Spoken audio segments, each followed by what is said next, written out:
한국은행이 또다시 기준금리를 동결했습니다. 상승세가 여전한 물가보다는 후퇴하고 있는 경기를 살리는 것을 선택했습니다. 사실상 금리 인상 사이클이 끝났다는 분석이 나오고 있는 가운데 기자회견에 나선 이창용 한국은행 총재는 시장의 금리 인하 기대감을 차단하는 데 주력했습니다. 먼저 김보미 기자입니다. 오늘 금융통화위원회는 한국은행 기준금리를 현재의 3.5%에서 유지하기로 결정하였습니다. 인플레이션 둔화 속도, 금융 안정 상황, 그리고 여타 불확실성 요인들의 전개 상황을 점검해 나가는 것이 적절하다고 판단하였습니다. 한국은행이 지난 2월에 이어 또다시 금리를 동결한 건 여전히 높은 불확실성을 고려한 결정이었습니다. 물가 상승률이 예상대로 낮아지고 있지만 하반기는 장담할 수 없고 최근 들어선 미국 실리콘밸리 은행 파산 사태, 오펙 플러스의 감산 결정 등 불확실성을 키우는 요인들이 새롭게 등장했다는 겁니다. 물론 높아진 경기 침체 우려도 고려했습니다. 금년 연간 성장률은 IT 경기 부진 심화 등의 영향으로 지난 2월 전망치 1.6%를 소폭 하회할 것으로 전망됩니다. 지난해 4분기 실질 GDP 성장률은 마이너스로 돌아섰고 1, 2월 경상 수지는 11년 만에 2달 연속 적자를 기록했습니다. 다만 이 총재는 이번 결정으로 금리 인상이 사실상 끝났다고 보는 것은 시장의 과도한 기대라고 평가했습니다.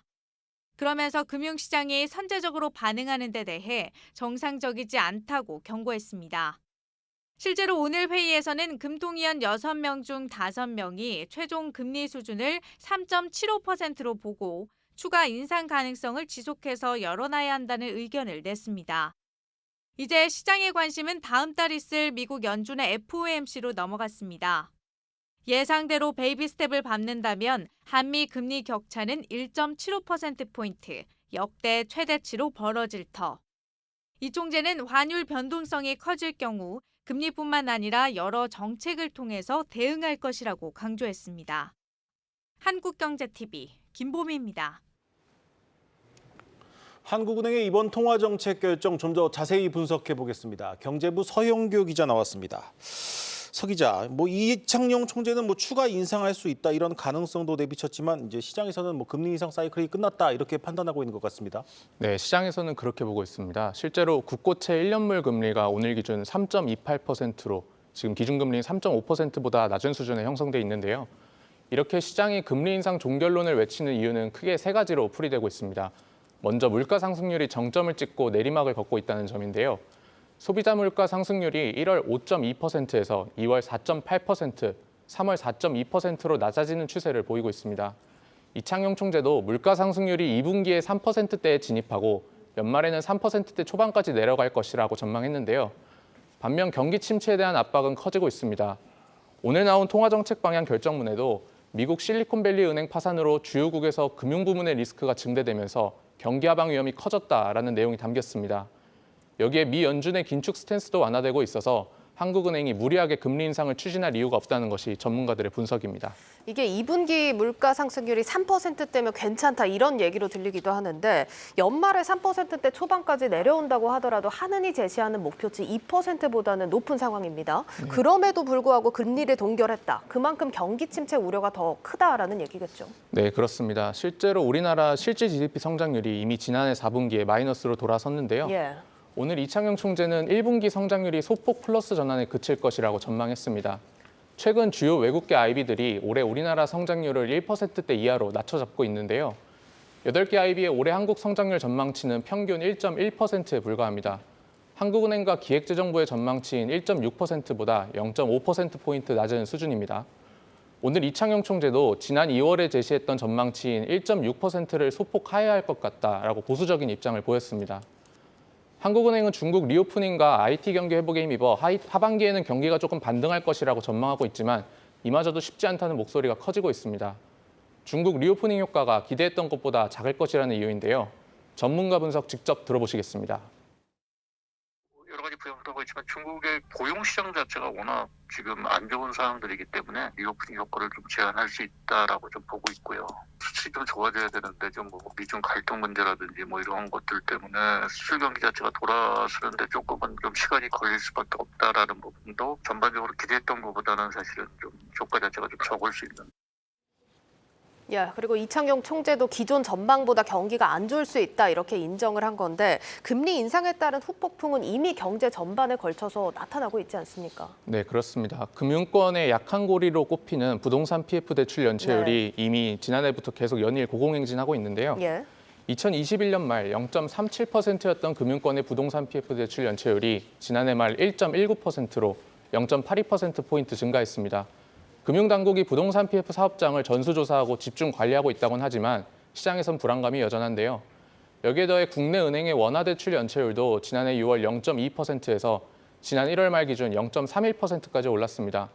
대출금리 상승으로 이자를 내지 못하고 있는 차주들이 늘고 있다는 건데요. 코로나19로 피해를 입은 소상공인과 자영업자에 대한 대출 만기 연장 등이 종료될 경우에는 가려져 있던 부실이 추가로 드러날 수 있다는 우려도 제기되고 있습니다. 네, 오늘 이제 금리가 동결된 후 기자회견에 나섰던 이창용 총재가 가장 신경 썼던 건 이 시장의 금리 인하 기대감을 차단하는 것이었습니다. 그만큼 이제 금리 인하에 대한 기대가 크다는 건데 그럼 시장의 전망은 어떻습니까? 네, 오늘 저희가 연내 금리 인하 전망을 둔 증권가 의견을 전수조사했습니다. 거의 정확하게 의견이 반반으로 갈렸는데요. 가장 공격적으로 금리 인하를 전망한 곳은 시티은행입니다. 올해 8월부터 기준금리 인하가 시작돼 하반기에만 0.5%포인트, 내년에는 1.0%포인트를 추가로 인하할 것으로 전망했는데요. 한국은행 전망과는 달리 물가 상승률이 빠르게 떨어져 6월에 2%대까지 내려갈 것이라는 분석입니다. 이외에 미래에셋, NH투자증권 등도 올해 연말 기준금리를 지금보다 0.25%포인트 낮은 3.25%로 전망했는데요. 반면 대신증권, 삼성증권 등은 연말 금리 수준을 현재와 같은 3.5%로 내다봤습니다. 한편 이창용 총재는 물가가 2%에 수렴하는 것을 확인하기까지는 금리 인하를 논의하는 것이 시기상조다라는 입장을 다시 한번 강조했습니다. 그러면서 금통위원 중 많은 분들이 시장의 기대가 과한 것 아닌가라고 생각하고 있다고 말했습니다. 앞서 리포트에서도 살펴봤지만 미국 실리콘밸리 은행 파산 사태로 인한 금융 불안정, 그리고 오펙 플러스의 추가 감산 등으로 불확실성을 키우는 요소들이 여전하기 때문인데요. 네.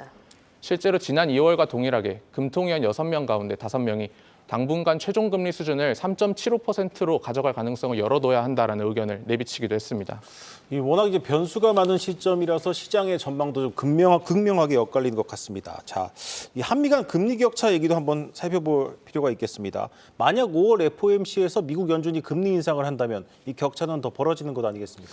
네, 그렇습니다. 현재 미국의 기준금리 상단이 5.0%인데요. 만약에 미국이 5월 FOMC에서 금리를 25bp 인상한다면 한미 금리 차가 1.75%포인트까지 벌어집니다. 1.75%포인트는 사상 최대 격차 수준입니다. 예. 그야말로 가보지 않은 길을 가게 되는 건데요. 이창용 총재는 이에 대해서 1,300원 같이 특정한 환율 수준을 염두에 두고 금리를 조절할 계획은 없다라고 단언했습니다. 다만 환율 변동성이 커질 경우에는 금리뿐 아니라 여러 정책을 통해 대응하겠다고도 밝혔는데요. 오늘 원달러 환율은 전거래일보다 2.5원 오른 1,322.2원에 마감했습니다. 오늘 한은의 기준금리 동결이 예상됐던 이벤트였던 만큼 시장에서 큰 변동성은 나타나지 않았던 것으로 파악됩니다. 다만 내일 오후 9시 30분에 발표되는 미국의 3월 소비자 물가지수 결과에 따라서 환율 변동성이 재차 커질 수 있다는 분석도 제기되고 있습니다. 네, 잘 들었습니다. 경제부 서형교 기자였습니다.